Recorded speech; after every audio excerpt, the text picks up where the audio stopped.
Good and happy and makes you laugh and cry and all the things. And on top of having a phenomenal cast, you also had a phenomenal producer with Reese Witherspoon. What was it like when she approached you for this film? Can't even imagine. She, it's funny actually, the makeup artist today who works with Reese reminded me that 5 years ago I wouldn't stop talking about how much I loved Reese and how obsessed I was with her and how my dream would be to one day be like her or work with her.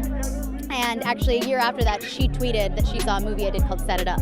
And that is actually, and she wondered why aren't there more great, fun, romantic movies? And that's actually what spawned us making this movie. So it's been a couple years in the making, but it really has been a dream come true getting to work with her. And I think and hope it'll be the first of many. Best years, and like Denzel made it when he's 50. I've been here for a long time, but been a star a long time. I'm looking for superstardom, and I feel like if I'm going to do that, I have to change something. And so I have to change my frequency, and you have to own it, and you have to visualize and manifest it. Everything you do is manifestation. So I'm starting from a cellular level, manifesting what I want to do with the rest of my life. And this year, yes, you are going to get invited to Rock Nation Bowl. There we go, Rock Nation.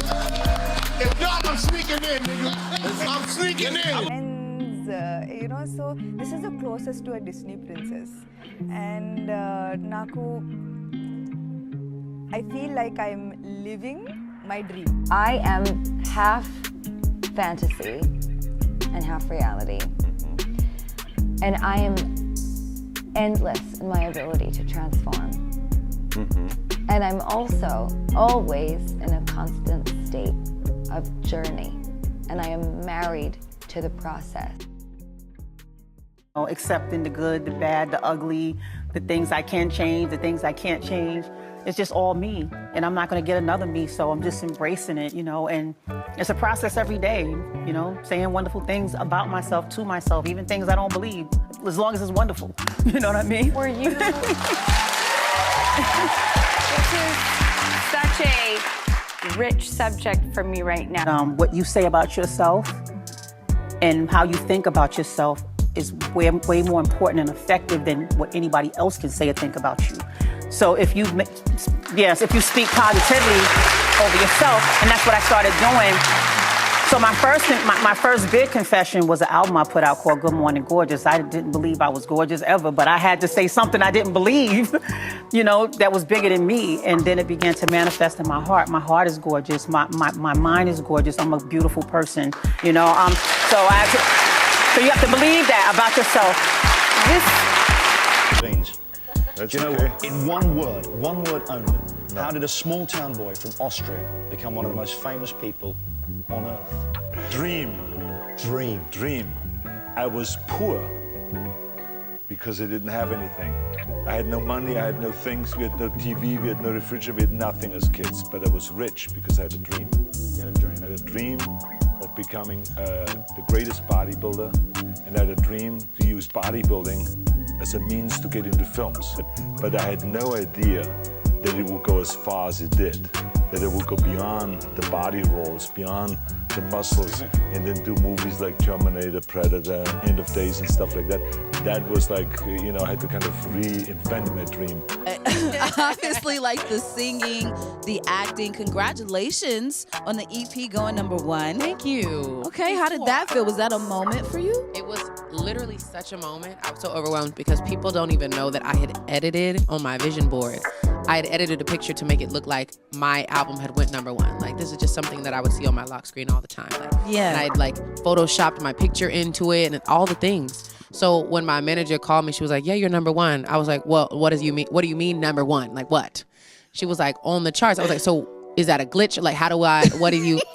It was just so overwhelming that I could screenshot I had edited on my vision board for all those years. Like, I was literally crying, girl. Well, I'm a believer in vision boards too. I'm a big manifester. Absolutely. I will speak something into existence all the time. Absolutely. So you wasn't real. Were you shocked though? Because it seems like you always do vision boards. So do you see that a lot of the things you put on your vision board has already come to pass? I was shocked. A lot of the things on my vision board are starting to come to pass now. Yeah. Like over the last year and some change. And I'd be shocked every time. And you like, yo, this is really working. I'm like, this is really real. I think it's the vision board, of course, like seeing things and believing you could have those things, but it's also timing. Yeah. And the fact that I just didn't give up all of those other times, you know, so that I could get to this timing right now where all these things are aligning perfectly in ways that I could never have orchestrated, no matter how much I wanted to, how hard I sang my little heart out. Like, the right pieces had to be in place, and it's like happening in front of my face. So yeah, I'd be shocked every time. And it happens when it's supposed to. Things that I care about are trying to reach people emotionally, but I also am very visual, right? And you know, I get a lot of ideas from dreams and things like that, and I think that taps into the subconscious that we all kind of share, if you believe that kind of Jungian view of life. I just finished my meditation, and I just wanted to share what came to me. What came to me was what we're focusing on today is releasing fear and releasing lack. So, releasing that feeling that we don't have what we need. We won't get what we need. We're not enough for what we dream. We're not, gonna have what it is that is important to us or necessary for us. All those things are feelings of lack. Somewhere in our subconscious, we hold on to these things. And today and moving forward, we are releasing the fear of that and releasing the idea of lack. We are full. We got it. What we want, what we need, we have it. No lack.